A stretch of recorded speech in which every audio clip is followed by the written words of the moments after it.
Hidden foes. It's Darkblade. He strikes from the darkness. Malice Darkblade. Oh my god. Whoa. Half of him is evil. Half of him is more evil. He's a different flavor of evil. He's so tall. Half black, half purple. It's such a fucking edgelord.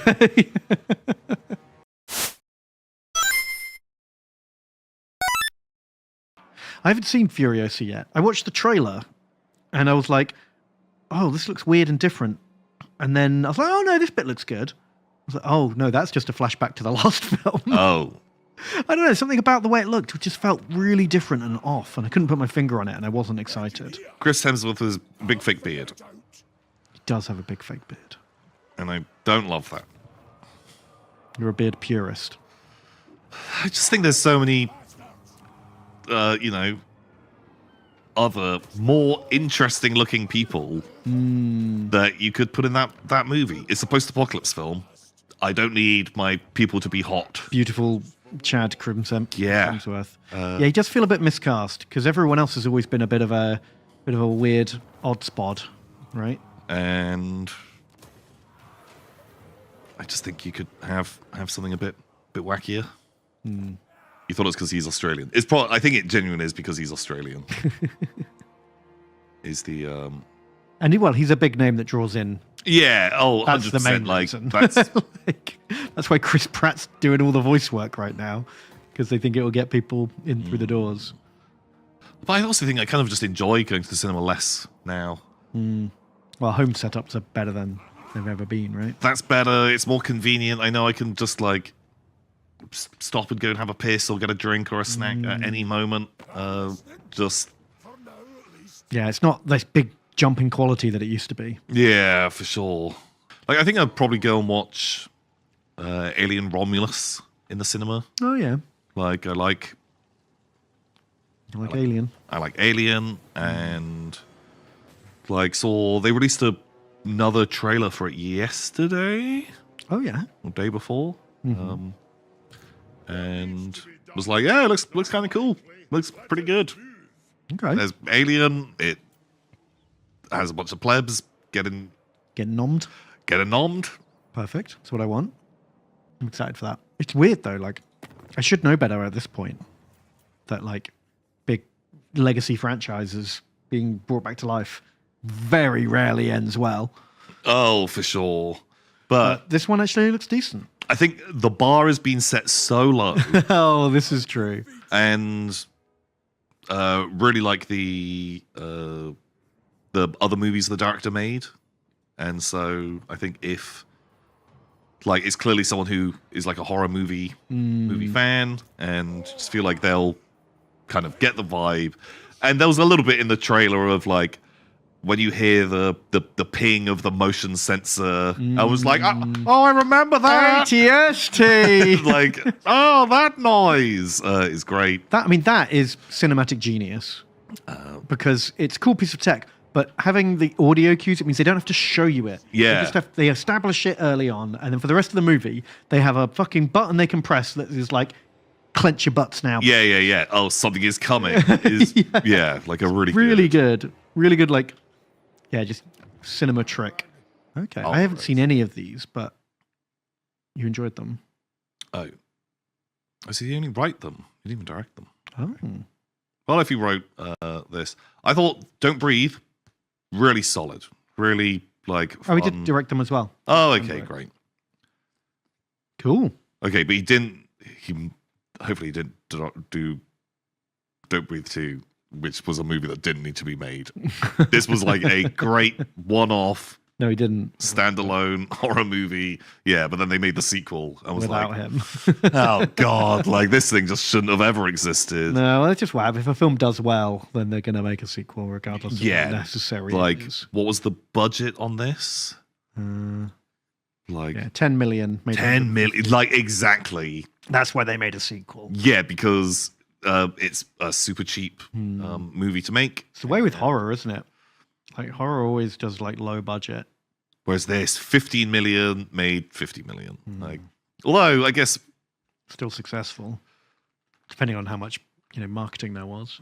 I think it's why I really do love horror films because you can generally do horror a lot cheaper a lot of the time. Yeah. And people are so much more willing to take weird risks with horror stuff because it is low risk.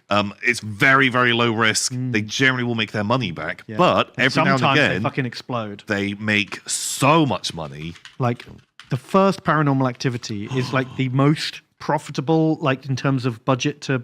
Yeah, like production. So it cost 15 grand to film, And then post-production, probably a lot of that is going to be marketing and... or just paying a fucking big producer to it and stuff. But then almost making 200 million. That fucking return. Oh, so good. What a ratio. Love it. Yeah. Like, holy shit. Well, that's why they've made now 100 million Paranormal Activity movies. Yeah. Actually, this is a Paranormal Activity film. No, this is a like a prequel, background filling out episode. Yeah. Before the ghosts. Yeah. If you look really closely, one of our shadows flickers at some point. Whoa. Keep your eyes peeled. But it was very well done. Also, it's a great idea that they hadn't really done a movie exactly like this before. So super good horror. Loads of risks, really interesting. Well, that's it, because I don't watch a lot of mainstream movies anymore because they're all basically the same. They're not taking any interesting risks anymore, except in horror. Which is really good. How much did 28 Days Later make? I wonder. Yeah, that's a good question. I'm sure it cost a lot more. So it cost 8 million. So that's 10 to 1, which is good. It's like a pretty good. But Paranormal Activity was like 100 to 1. Yeah. Because its budget was just so astronomically small. Yeah.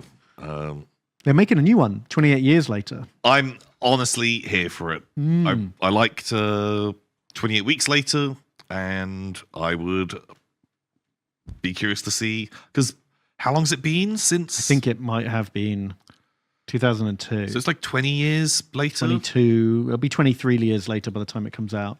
But pretty damn close. They've even got Cillian Murphy back. Yeah, so I think it was the other day, literally a couple of weeks ago, he had said I'd be up for making 28 Weeks Later, or 28 years later, and I think it has all kind of moved on that they're just like, oh, fuck it, let's do it. We just thought you're much bigger now, and you probably wouldn't want to. And he was like, no, I love doing those films. make it happen. Because he didn't do the sequel. Wait, does he not? No, it's got, what's his name in it instead? Robert Carlyle. Yes, Robert Carlyle's in it.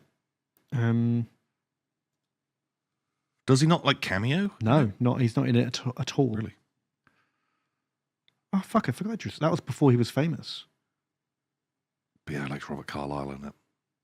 God, the bit at the beginning. That's the best part of that film, to be honest. Oh, God. When it's what is it, his wife? And the zombie comes in, and she's like, save me. And he's just like, I'll just close the door. Bye. He's like, oh, God. Real fucking bleak. This kind of super coward. Yeah. It's just like, ooh, and this is our main boy. It's really fun. Hey, Ben. It was nice to speak to you at the UK Games Expo. Hooray! When I was playing Armada. Came second overall. Hey, well done. Did you get to play any fun demos or see any new games you like the look of? What? I did play a demo, and I felt so bad for the guy demoing it. So why did you just kick his ass in his own game? I destroyed him. You were like, I know games better than you. This is how you win. And they're like, I spent my life making this game. Oh my God, you've just instantly broken it. Fuck. Oh my God, I didn't know you could combine those two things. Oh shit. So a friend of mine wanted to demo this, so he booked us in, and we sat down and played this this Vampire the Masquerade. Oh, someone was telling me about this. Now the thing that he really wanted to try out was it's powered by this new technology that is... I think I was talking to your friend who... Because we ran into them and they were telling me all about this game. I was like, that sounds kind of cool if the tech's there and if it all works good. So it's called Tebaru. So the idea is, right, it's this magnetic computer board, and you buy this system, you plug your phones and your iPad in, and all your characters have got like a magnetic chip underneath, and the dice are all like Bluetooth dice. And wherever you move your characters and whatever dice you roll, the app knows what's happened. And then you get your personal character info on your phones, and you press when you get an option, you press it on the phone, and it tells the game what you've picked. Which is an interesting concept. I've got mixed feelings about it. But I felt so bad for the guy demoing it because it was their first demo of the day on the first day of the expo. And, they're not in a proper stable Wi-Fi network. No, the Wi-Fi there, you have thousands of nerds all connecting at once. All of these stalls, each with internet banking and stuff like that. Yeah, and so they had their own router, and they had like 4 of these demo games set up, all connecting to this router. And it seemed like it worked fine until suddenly it didn't. And I'm going to give them the benefit of the doubt here because day one of an expo, when you haven't given this a proper hard test, and there's a lot of factors outside of your control, it just dropped connection every 2-3 minutes. And it was like pulling teeth. Oh God! To like get through this game because I had to keep like restarting devices and reconnecting, and it kept dropping out. And I'm sure it works properly in a controlled environment or in your own home, but not at the expo. So we didn't get a proper demo of it, but it's interesting. I think this technology could do some really interesting things. Like if you're playing like a semi-co-op competitive game where you've all got you're all working together, but you've got secret agendas. Yeah. The game can hide all that information for you. So if at the end of the round, like we're working together, but like I've secretly betrayed someone, or I've stolen something from someone, or I've taken an action that people didn't want me to take, the game can just track it all, and you don't have to have like secret cards or anything like that. Like, I think the options for that kind of game are really cool. Really cool. Oh, Gargrim Ironfist, he's the tech boy, right? Oh yeah. Where did he go? With the power fist. Power fist man, yes. Wait, is that Gargrim Ironfist, or am I just making it up? Maybe that's a different. No, that was a different guy. I think. Just the garrison, I guess. He failed. He fucked up already. First job Burlock gave him. Damonson, that's it. So who's this guy then? I don't remember him. Oh, he's that guy. And you could see his balls on the model. You can see his balls. That was like the cool thing about him, is his nutsack was out. Where is he? Show me the booty. There he is. Right. You need to zoom and enhance when we go to battle. Just is there. There, you can see ball bag.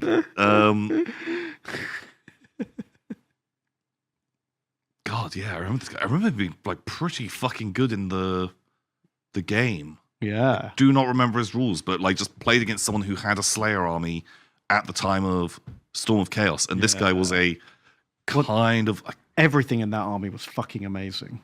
Yeah. Oh God! Like there's the boom. Hey, do you want Gargrim Ironfist? No, we have Gargrim Ironfist at home. Oh. It's just kind of jokes that they fucking. He better be accurate. I can't check from this. He's wearing a loincloth from the front. Oh, cowards! You cowards! Well, I guess they put the bra on the hag troll. Yeah. Just make it, age-locked DLC. Yeah, do like the blood DLC. Do like the tits and bits DLC. Okay, prison boss. You got to kill a snake now. Can you kill a snake?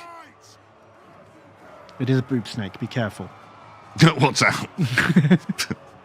Can we watch the epic duel for the ages?